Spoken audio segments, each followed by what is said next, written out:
and we almost got kicked out. What? Yes, I have never. This is not the rowdiest of shows. What not happened? the rowdiest of shows, but this is also something I have never even come close to getting kicked out. It's the Scott and Allie Not For Air podcast. The rules are gone. The shirt is untucked. Here's Scott and Allie. I have to show you a sunburn of sunburns. Oh, God. So just on the show today, you were talking about how people are going like non-sunscreen. Yeah, this is something on TikTok that there's I'm going to call it a subgroup of people that have started to promote don't wear sunscreen. It's sunscreen. It's like, what are you doing? Do you want to look like this? Jeez. And that's not for me because I always wear sunscreen, but I'm going to show you where my sunburn is. Okay. And if I can get this right, hold on. I think I have to get on the chair. Oh, my God. What am I about to see? If you're watching this on YouTube, we'll all share this moment together. Hold on. Oh. Okay, yeah. Why do I feel there's going to be a butt crack? Do you see I have a tramp Oh, stamp? my God. That is the one tattoo you never had. How'd that happen? I have a tramp stamp sunburn. How did it happen? Because I was painting our deck and I was bent over doing the trim and I had a shirt on and I had shorts on and my shirt obviously kept coming up in the back as I was like bending in these really downward positions. Yeah. And so last night I said to Zach, gosh, my back hurts, but not like because I've been bending over all day. I think I got a sunburn. Did he give you the old ceremonial? I'm sorry, honey. Does that hurt? Give me one of those. It hurt so bad. It was so hard to sleep last night because it's just such a weird spot. Yeah, it's not that big, but I can see where it's in that part of the back, right above the crack. It's a tramp stamp sunburn. Where yes. you'd feel it anytime you're rubbing the sheets the wrong way. You know. Oh my God, that may be a first. You know, there'll be no loving because I have a sunburn tramp stamp. Oh my gosh, it hurts so bad. Oh my God. Then you're gonna be wearing Jedi robes soon to do anything outside. Yes, I know. I guess before I always wore pants. I usually never even wear shorts. I always wear pants and they're up pretty high. Like my joggers sit up really high. Yeah. And it must have just been the shorts. Nobody's seen your nipples in years. No, not at all. I keep them tucked right into the top of those joggers. Ooh. Yeah. Now I have to tell you about what happened at the Alanis show. Yes, because you and I had a series of concerts. Some we made it to, some we didn't over the 4th of July week. And I feel like you barely made it to yours.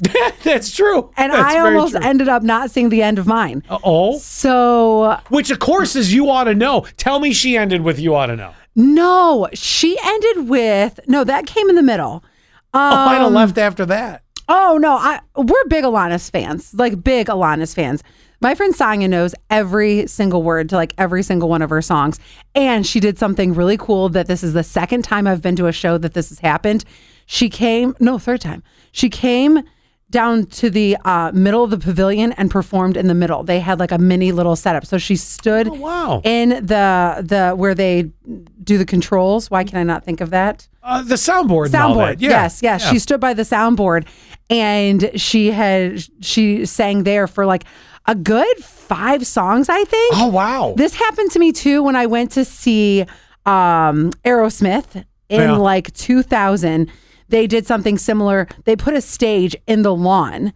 And then Bush, they did it too. He usually comes out in the crowd and he'll come and like get up on where people are sitting. Like if there's like people standing at the bottom and then people are sitting up on the sides, he'll like climb up to them and then sing a couple songs there too. Oh, that's kind of cool. Yeah. That makes it more immersive. It does. Yeah. I love it. I have to ask because it's ironic that Don't you think? Yes. See what you did there. So with the shows that we had both on our slates to see, one I went to 30 some odd minutes of Third Eye Blind, also a big same era as Alanis, not a packed show.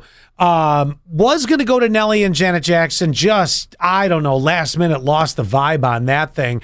I'm still shocked by that. But I don't want to get into it because I don't want to like piss your girlfriend off about it. No, and you know, I already did that, but I apologize because I knew That's exactly how I was thinking. I'm like, I would be so mad if Zach did that to me. Especially if I surprised him with a concert and like put in this effort, I would be livid. I should have handled, I'll tell you right out, I should have handled it differently because I had mentioned this on the show too. We had a very, very busy week. Even though I was sort of off last week, I mean, I worked some Monday, but then that was all remote. And then Tuesday, all the way through the remainder of the week, it was go, go, go, go. Mm-hmm. And we had one of those 4th of Julys where it was a mix of heat, cooking out, and everything else. And I didn't realize it, but it wiped me out bad on Friday. Mm-hmm. I should have woken up and just said, listen, I don't know that I'm really feeling up to this. I kind of just reacted in a different way where I was just like, I don't really want to go, and it was like, I didn't want to go. I wanted to go, but I didn't want to go. Like, it was one of those things where I was like, I just burned out. And honestly, had we maybe not done Third Eye Blind, I might have still had the energy for it. That was a weird letdown. I'm not going to lie. That's a waste of time. Like, so much time in the car. Oh. Like, literally, it takes how many hours? 2.5 to get to Darien? Yeah, about that. So you're almost 5 hours in the car, but you spent less than an hour there? Well, I mean, listen, we had a nice time. We had time. Oh, I'm sure. We enjoyed each other, but I was going to ask you this. So Third Eye Blind. Now, okay, the sticking power, or I'll say the return power for that band, I don't feel is at the level of Alanis. So I was going to ask you, was Alanis busy? Was it a big theater? It was, I'm going to guess, probably sold out. Really? She has such a crazy fanatical following. So yes, you have your 90s kids. Yep. Lesbians love her. I just have to say. I don't know why I'm not shocked with that. I know, not at all. The amount of lesbians, I was like, lesbians love Alanis Morissette. Sure. You had mentioned during the show about, a line to like check bags or get in or whatever.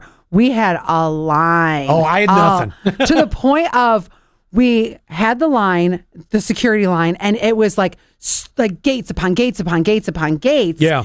And we were running a little bit late too because our Uber driver that we had scheduled, they kept delaying and canceling, and we finally had one show up. Yeah. They kept on assigning new drivers to us. So we were running late because of that. Do you think that was because the drivers were like, we don't want to go near a concert? What a pain in the ass. Well, our driver had said the problem was then traffic gets really backed up and then you can only drop off like one person or whatever. So, but he's like, I know the back ways because I live here and I'm gonna take you this way and then we're gonna drop you off and he'll probably pick up somebody else or whatever. So I think that is a problem, is the congestion. It really isn't quite worth it for an Uber driver. Plus, like, it's kind of a rural area, the concert that I went to Bethel. So it's a bit rural too. Yeah. I don't know how many Uber drivers they really have in that area anyway. Well, the same thing with Darien Lake it's not in the heart of the city or right outside. It's almost smack between Rochester and Buffalo. And it's obviously country roads to get there. But it was, once we got in, we knew that we were probably going to miss this opening band.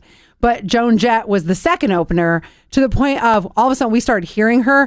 And my friend Shelby's like running. She's like, oh my gosh, wait, it's Joan. I got to hear Joan. So we were trying to like run and get to our seats because of the amount of security, the amount of people, and just everything that was going on. Because obviously everyone was kind of in that similar boat of trying to get in. And that was with us being slightly bit late.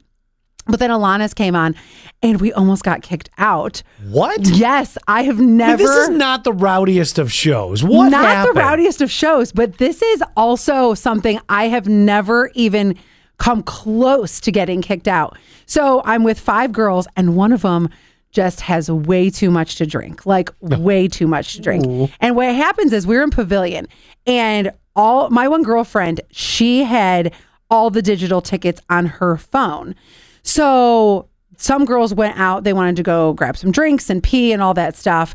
And we were like, oh, just take a picture of the ticket. Well, they did. And they tried to get back in with that picture of the ticket. And the security officer was like, no, you can't have a picture of a ticket. You have to have the actual digital ticket. And they're like, but these are our seats. Like, this is our girlfriend. She's in there.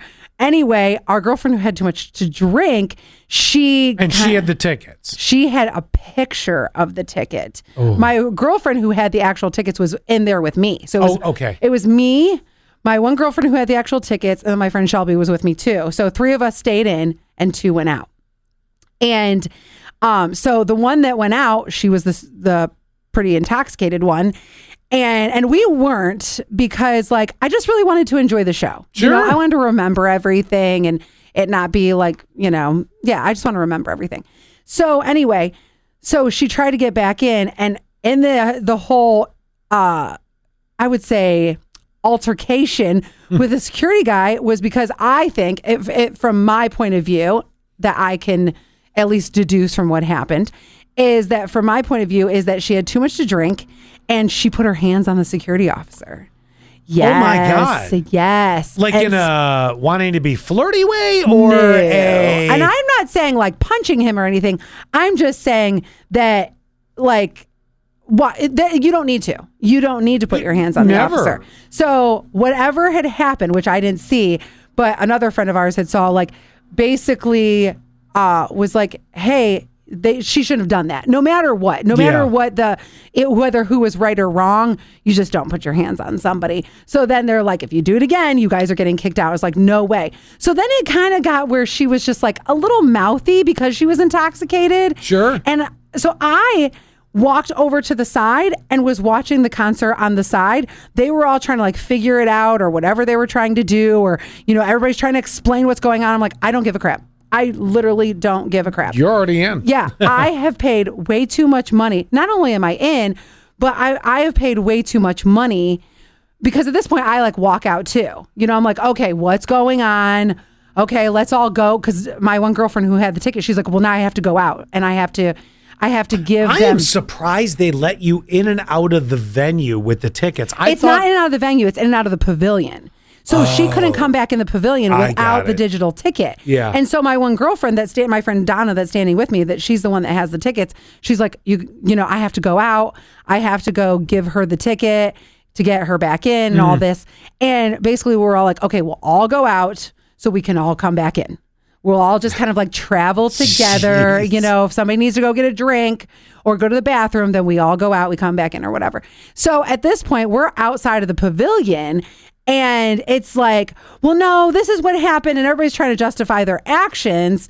And I just stand over at the side, and my one girlfriend, she's like, you're pretty pissed, aren't you? I said, no, it's not that I'm pissed. I'm like, whatever. I don't care. I said, but I paid way too much for this ticket and I'm going to see this show. So you guys figure it the fuck out over there. Right. And I'm going to stand here. I'm not fiddle fucking around with this. Yeah. So that's kind of what, and was I seemingly pissed? Maybe because I was quiet, but it was more just like, I'm not pissed. The next day we were all fine. It was just one of those things like, if you get me kicked out, I'm going to be, that would be grounds for I'm going to pissed. be really pissed. Yeah. Because again, I paid too much. So that's why I was like, I'm going to distance myself, because if they get kicked out, I'm over here. I had nothing to do with that. I will stay in here and I will watch that show, and you guys can come pick me up at the end or whatever. That's a really good question. Which is funny, because I would never separate from my girlfriends. Did you actually make that statement? I'm curious to know that, because if it turned out that this had escalated to a point where 2 of the girls of the 5, you said 5 were there, right? Yeah. If 2 of the 5 got kicked out, obviously one had a few too many drinks. The other one guilty by association because she was there. Exactly. Would you stay and make them wait outside? Yep. Or, okay. Yep, Yeah. I absolutely would. And you know what? I feel, now that you describe this, I really feel that would be deserved, because to be honest with you, a lot of times people will make exceptions for friends. They'll say things like, well, you're a friend before anything else, so if you're a friend in need, I will be there for you. But the reality to it is, if you create your own mess, sometimes you got to sit in your own dirty bathwater. Right, exactly. It's not me not being a friend. It just means you're going to sit outside the gates and you're just going to wait for me. Like, I didn't make that mess. You absolutely did not. And in fact, quite honestly, you were damn nice to get up and walk that direction with him. Well, and honestly, that will never happen again. If somebody's that intoxicated that I'm at a concert with, then I'm not going to say I'm not going to go to the concert with them, but I don't know. I just feel like people can get super intoxicated at concerts, and I get this. I just have never had that happen before with any of my friends. It could have. Was there a lot of pre-gaming going on with this group? No, and that's what we had said. Like what we got to the Airbnb at 4. One of my girlfriends was like, that was the perfect amount of time. We were able to like chill, set out our clothes and get ready. We were able to eat dinner because we brought a bunch of like food and snacks. So we were able to like load the fridge up. So we felt like it was like the perfect amount of time for us to like have a couple drinks, relax, whatever. But some people do drink more than others, or you know how sometimes it'll just hit you. Oh, it could be heat. Could have been lack of eating enough. Exactly. Whatever the reasons were. Well, and the one thing I don't do is I don't count my girlfriend's drinks. Right. How many ever you drank is how many ever you drank, and that's fine. But that's all I'm saying is that. It's up to them what they decide to do with their life. You just, right. But choose wisely. What I'm saying is I mentally made that decision was if you guys get kicked out, I'm still standing here and I'm going to finish watching this show. That was absolutely the right decision to make. Absolutely. Even though they don't know it. Life. They don't know it because we didn't get kicked out. But if we would have got kicked out, oh my gosh, then I would have been mad. You would have handled it though exactly the right way. They made a bad choice. You did not make a bad choice. And sure, they may not have meant it per se. No. Doesn't matter. Doesn't matter. Right. Exactly. That's exactly how I felt. But now, how long did Alanis perform? Because so the show that I was going to go to, that tickets kept flying at me. Do you know, by the time we got to Friday, I could have had 6 tickets to Janet Jackson and Nelly. Yeah. Because I was here for everything that was going on. There was like a big digital screw up with Ticketmaster is what it was. Yeah, no, I heard. I didn't know if you knew why I that heard was bits and pieces of it. So, that it just they came flying at me, and I'm like, at that last minute on 4th of July weekend, because that show was Friday, so day after 4th, I think a lot of people celebrated the Wednesday, some celebrated Thursday, some celebrated Friday, and then on Saturday, it was like next to impossible to get people to say, hey, you want to take a few hours out and go to a show. Yeah. I did hear, and this is on the heels of what I heard from the show that Janet did in Cleveland, that it was a full 2 hours, and some people said it was 2 hours too long. It could have been a little bit shorter. Whatever. I guess it was a very good show. I don't want to say it was she did all her hits from everything I've heard, but that's a long show. You got to figure Nelly. Probably nothing less than an hour because Nelly's got a lot of hits. Yep. He's not your average opening act where there's like 3 songs, but they're trying to fill time and throwing in songs you don't know. No, he's party guy. Nelly could go out and literally do all of his songs and easily fill an hour, and that's moving quick. And then you put Janet in there. It's a long show. So how long did Alanis go? Let's see. The show started at 7. I think yes. Wait, I remember this now because I said she's going to be on by 9 and she was done by 11. So she's about 2 hours. Wow. Yeah. Okay. 2 hours, well worth it. Oh, there was something else. Oh, did you see the text during the show it was a girl named Allie, Alli? Yes. And she had texted me the other day. She goes, I'm going to look for Scott. I'm going to make this shirt. And it was our logo, but it said Scott and Allie, and it's spelled Alli, like how she spells it. I thought that was so cute. Oh, that's awesome. I am sorry that I missed that because we originally had lawn seats. Then when all the tickets came flying at me, I don't know where I would have been sitting, but you could have had a little bit of both. If you would have been feeling some pavilion, you could have moved around. Right, exactly, which is kind of nice to see different perspectives. I would have. I just was. As long as it's not raining. I was so burned out. I literally, it was Thursday. It was Wednesday was crazy. Thursday burned me out. Friday, it wiped me out. I'm like, and isn't it funny when you get free tickets? Now, people who are not in our industry might not understand this as much because, people want to go to these concerts, and I understand this. Yeah. We get tickets that float on our desk, and a lot of times we'll go, nah.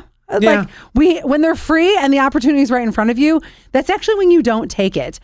There was a concert recently. It was a country concert, and our boss, I said, "Oh, are you going to go?" I don't know. Let's say it's Blake Shelton. I don't remember who it was. She goes, "Nah, I'm good." Yeah. She's like, "I've seen him before. I'm okay with it." And I find myself doing that too. I definitely. I have to really want to see a show to go to a show. I think in our line of work too, which we are out a lot for a lot of different events. Oh yeah. Sometimes ramping up to do even a personal event, like going to a show can be tough. Because ramping up to go hang out with girlfriends is tough, actually, can be. sometimes. Yeah. Because of how much we are out. And, my boyfriend always says this, and he's not a social guy, but he'll say, if we've done a lot of things, he'll say, my social battery is drained. And I think it was a mix of my physical and just wanting to be. And that was the other thing, too. I think it was definitely because of a degree of exhaustion that had set in from being nonstop on Thursday, and days before that my overall battery was just shot. Yeah. Now, I will say this. I know that 6059 had paid for the tickets that we had for Janet. Yep. I will make it up because there are shows coming up that she wants to go see, and either I'll get her tickets or whatever. You're going to be suffering through like Nora Jones or something? No. There's a bunch of country shows she likes to go to. And I'll do my best to get her tickets for that, Scott's like, if I can get them for free. Well, free or not, we ended up getting Third Eye Blind free. And that was one of those kind of, let's go check it out. We haven't seen, but it just, you wasted your energy on Third Eye Blind, my friend. It my really gosh. was. But who knew? Who would have known until we did it? You just don't know. So let me tell you another story that I heard on the way down. So it's about 2.5, 3 hours that we're driving to Bethel. And it's me and two other girlfriends in one car. Another car had my other two girlfriends. We split it up. And because we just had so much stuff, by the way. Like girls who are traveling for a weekend act like we're traveling for 10 days. Yeah. So especially we brought our own fire pit, firewood. Jeez. Like Did you take a U-Haul on this trip? Oh, we should. Luckily we had my girlfriend's truck, and we had 3 coolers. We were ready for everything. And any scenario. Yes, but we could be trapped here for another pandemic, and we will have enough booze. We had that too, but we had so much food too. It was great. I loved it.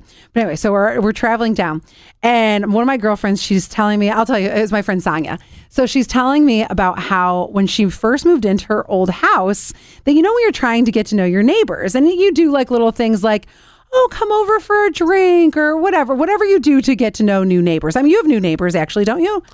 We will have new neighbors. They haven't moved in yet. Oh, okay. So I'm sure you'll invite them over for like a cocktail or a coffee, or maybe you'll have like a Super Bowl party and say, come over and like meet my friends, right?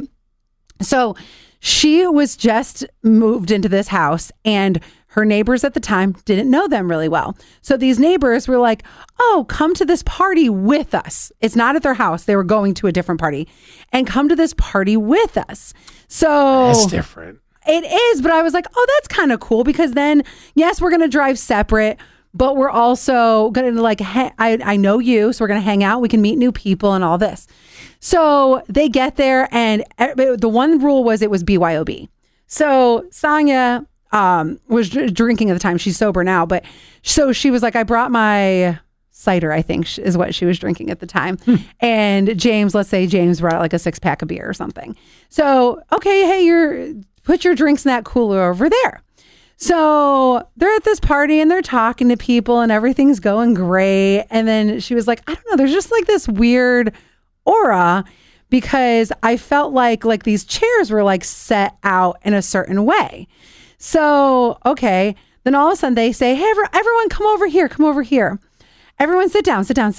So she's like, well, that's really weird. Like, why are we sitting down at a party? But okay, like what's going to happen? It was an MLM, like a pyramid scheme presentation. No way. Yes. Oh, yes. Wow. Did the new neighbors that invited them, did they know even? I think they did. Oh, no. I know. Oh, that's shifty. Yes, exactly. We're not going to be neighbor friends. No, totally not. So then all of a sudden, the presentation starts. And everybody suddenly owns a timeshare. Yes. I think that's what it was. I think it was kind of like a timeshare thing. Ooh. So you know how it goes, where you have like a language with your partner, like you can look at each other, you know what each other's thinking. Oh, 6059 has the eyes. She can shoot you the look or the eyes, and it's like, we gotta go. Yes. So she said that her and James just kind of like have this thing, like try to like give each other the side eye, but they're sitting next to each other. So all of a sudden, James just touches her leg. He gets up in the beginning of this presentation. Yeah. He gets up, walks out the door. Sonia just gets up, follows him, and was like, Peace Oh, out. there's one stop on the way out the door. That's to the cooler where you left your Well, drinks because you're going so- to need those after. So that's the funny part. So they get in the car and she's Yeah. like, son of a bitch, I forgot to grab my ciders. And he's like, we're not going back. No. We're not going back. Oh, my God, no. I thought you were going to say something along the lines. Orgy. Which that's a whole that's terrible. That's bad. Is that what you were thinking? No, I thought you were going to say that it was a BYOB party and they said, "Oh, go put your drinks over in the cooler," and other people were drinking their drinks and then suddenly they had nothing. Because that would be one of those things if it was a BYOB party and suddenly you went back to go get one of yours and then you realized somebody else drank all yours. Does that give you the right to say, well, somebody else is in here, I'm going to snag one of theirs? I mean, does it become communal? Oh, that's a great question. Or is it like our fridge here at work? You have to put your name on something so some bastard doesn't eat it. I feel like it does become communal. And I've even been in those situations where I brought something and I didn't really like what I brought, and somebody else brought something that was more appetizing to me. Yeah. Or it was just, hey, okay, this is a great example. Last summer, my best friend turned 40. And there was 12 of us at this Airbnb up on Seneca Lake. And we were all throwing all of our stuff in the cooler. Somebody had one of those Bush peaches. And, Wasn't that the flavor last year, I think? Yes. Yeah. So I ended up tasting it and I was like, oh, this is really good. So I drank a couple, even though I probably shouldn't have, because it wasn't mine to drink. Honey, they're Bush. They're 38 cents a can. Don't worry about it. But you're right. What if it was one of my really expensive IPAs or something like that? that would have been... I mean, I like to think people have enough, I'll call it couth, to not do that, but I can't guarantee. No, then again, I'm this the is a person- party where they were selling timeshares, so who knows? But I'm the person that whenever there's the cooler, I'm like, oh, wait, but I want to try that. So I'll start drinking other people's drinks God. and not even drink what I brought. But you're right. I don't think you're supposed to do that. I don't think so. But I feel like once it gets to the communal cooler, then it's kind of a crapshoot. It's fair grab. Right. It is fair grab. And that's why it might not supposed to be that way, but that's how I end up doing it. So I want to know if this were, now if it's a pyramid scheme, it could have been something different, but if it were a timeshare thing, Which is a pyramid scheme. Well, it is, but how shitty is that? At least when you go to Myrtle Beach and you sit in on a timeshare, presentation, you get a free weekend somewhere. Well, and you what know do what you you're- get at Ann and Frank's house? Right. And you know what you're getting yourself into, too. Oh, yeah. If you can sit through the 2 hours in the sales package, you get a trip to Orlando for free. But what the fuck do you get at June and Tony's place? You know what really pisses me off, June too? and Tony. Always June and Tony. Yeah. You know what pisses me off? So there's this guy I used to go to church with, and him and I just always had really good rapport. We were in this financial class together, and I really like him. I'm not saying I don't like him after this had happened, but you know how they have those like janky secondhand electric companies? Yes. Okay, so You can buy your power from here instead of yes. the power company. Right. So he invited me to one of those he invited me to coffee. And I was like, oh my gosh, this is so sweet. Like, I've never had coffee with him. And not even, he was married. I was just thinking that he wanted to even talk a little bit finance type stuff because he was the one who was leading the class and he's the one who had a lot of knowledge. So I was like, this is great. If I need to ask any questions, because the class was well over at this point. But I thought, well, this is great. I love having friends. So yes. So we went for coffee and it was like a one-on-one thing. Freaking, he bamboozled me into this like, oh, how about this electric thing? And I'm like, no. And on top of that, he was like, well, because you were my class, I just thought I would help you save some money. And so he kind of guilted me about it. Yeah, but then you sit there and go, does it really work? I mean, I don't know. That's I don't know. a lot. Yes, I don't know if it does or doesn't. But I also love that like all the people that were doing it, they'll be like really nice to you because you're all in like the mini cult of the electric company. It's the mini cult. Yes, exactly. And then like when you say no to it, then it's like they're not nice to you. They disappear. Yes, exactly. Like the power to your house when you pick the wrong power company because it gets shut off. So I feel like I got bamboozled on the whole coffee thing. You did. And it made me think, I really don't want to be friends with you now. No, and I would have been friends with you and would hung out with you outside of the financial class. If they would have actually been upfront about it. Yes, exactly. I think you would have had a different vibe. you probably would have said no to the offer. Like if they would have said, hey, listen, you finished the class. I would like to make an offer to you. I have a connection to a money saving opportunity. It's, you may have heard about it, maybe a light explanation. Some people can pick their own power companies where they get their power from. Would you want to go to coffee? And I can at least tell you about it and you can make a decision from there. But it's never that pleasant. No. It's always a little shifty. It's always a bamboozle. Yeah, it really is. Yeah. And then you feel taken, Yes. He did buy my coffee though. I will say that. I know. He wrote it off. Don't I feel know. bad. That was a business meeting. That was a business meting. Dang it. Jeez, yeah. Nothing good happened there. You're right. Why was I was trying to give him some credit. Yeah, no, that would have been good. I mean, okay. Now I will say this. If you may not have been in the right place or the right mindset for this or wanted to join the cult, and I'm okay with that. But I would like to say that probably the one person that might have known about what power company to choose other than the power company might have been that guy. If he was teaching the class, he might have been the guy that would have had the answers. I know. And I kind of wanted to get on board with it, but I was also much younger.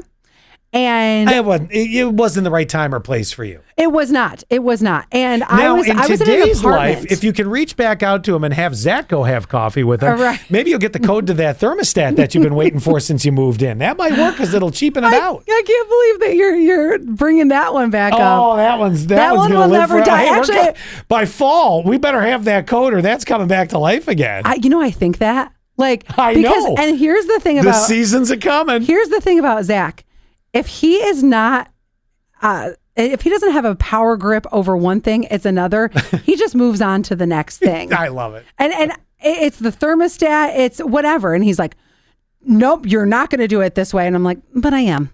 Yeah, but you are. But I am. You are. So, you can try to play that power role with me, but that's not going to work. Is he desperately afraid that he's just going to leave him probably? No, that too. That it's just the loss of any and all control of anything in life. Yeah, I don't know why he's that way. Because when we were arguing over that, now that was winter time, but when we were arguing over that, one of the things that your dad did when you were growing up was probably have control of the thermostat, right? It never presented itself in a way in the house. Now, perhaps there was a conversation between Betty and Lee where Lee laid down the gauntlet and said, now, Betty, don't touch this. We won't be going above 68 degrees. Because I do remember for a period of time, my house many years ago, before we had a natural gas setup, was heated by oil. And I don't even think that was cheap back in the day, back in the 70s. So, we never froze, so I guess they budgeted well, but I don't know if here's what I do remember about the thermostat. What a weird ass conversation to have in the dead of summer. I know. Where if we walked out of this studio right now, we'd be sweltering.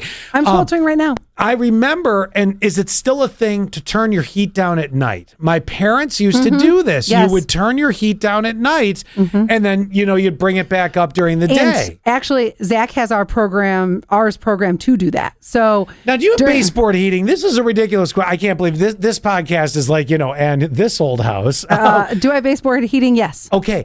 I have heard. Now, I don't know if this is true or not, but No, I'm sorry. I don't. You have forced air. Yes. My old house was baseboard. Okay. So I forgot where I lived. You've had both. Yes. So I have heard you should never change the baseboard heating temperature. Somebody I knew, and I don't remember who had a relative that was in the heating and cooling business said, never adjust it. Just leave it where it is because it would, because obviously it's not going to kick on in the summertime. If you have it set at 70, there's no way that it's going to kick on. Although if you have central air, I think that this might defeat itself because you want to bring it down to a certain level. Maybe you have to dial it back a bit. But it was more like, don't shut it off because it's more energy to heat it back up and get those rooms to where you want them. That's what my mom said. So my mom works for the gas company. Okay, maybe it was your mom that told me this. And she's the one that said, yes, it has to work too hard to go up and down. So you don't change it at night in a baseboard house. Correct. She said that it expels too much energy to do that. Because so that's why I never fooled with it. I was one temperature only. Well, and I think it's also very old schooly to change your thermostat day and night. And the reason I say that is maybe in the 1970s and early 80s, when you still could have one parent that was, I mean, let's think most households, not the few that have, the virtual workers, but back in the day, if there was a housewife or, well, a house husband, whatever, if there was someone there, I could see, well, we want comfort during the day. Oh, yes. Okay. Yeah, I get that. Look at our schedules now. Who's home at the house now? Two My dogs dogs. at my house. Yeah, That's it. Exactly. And there's nobody there's nobody going to be there till much later. So, and that's what going back to the thing where like your dad would be the one to control the thermostat, because that's kind of how it was, like the old school way of thinking. So I have said to Zach, because he's such like a control freak about it, I'm like, listen, I have a dad. I don't need another. You don't have to. I have literally said that. Yeah. You don't need to control the thermostat. So this is not something that has to be like, I'm the man of the house. I pay the bills, yes, lady. because we both pay the bills. Well, no, I know, but that was the old minds. I pay the bills, woman. Exactly. I'm the one who's going to work. And I'm like, oh my gosh. Yeah, why? right. No, we both are. Next week, there is something I can't wait to talk about. It is about an I'm sorry that I received. And I want to tell you my reaction to it. And if Excuse me while I choke on bullshit. This has been a year of I'm sorries you've received. You're right. You're right. 2024 has been a year of That's Allie right. Payne getting I'm sorries. I got an I'm She'll sorry. never give one, so just, I guess, we'll always be the receiver. This one came last week. You were gone. Does it have anything to do with someone with a volleyball? No, no. And that was a That's dodgeball. a dodgeball, sorry. No, this one came here in the building and you were gone and they stopped me in the kitchen and said they were sorry. So I can't wait to tell you next week because I don't even know if I gave the right answer to the I'm sorry. God dang it, I don't want to wait till next week. But you have to. We have to. All right. All right. We'll see you next week then. Have a good one. And don't forget, click like and subscribe and share and do all that stuff that people tell you to do early in other podcasts. All right. Bye. Bye. Well, that was fun. Wasn't that fun? That was fun. Do us a favor, will you? Subscribe. Share the Scott and Allie Not for Air podcast. Touch our buttons. We know you want to.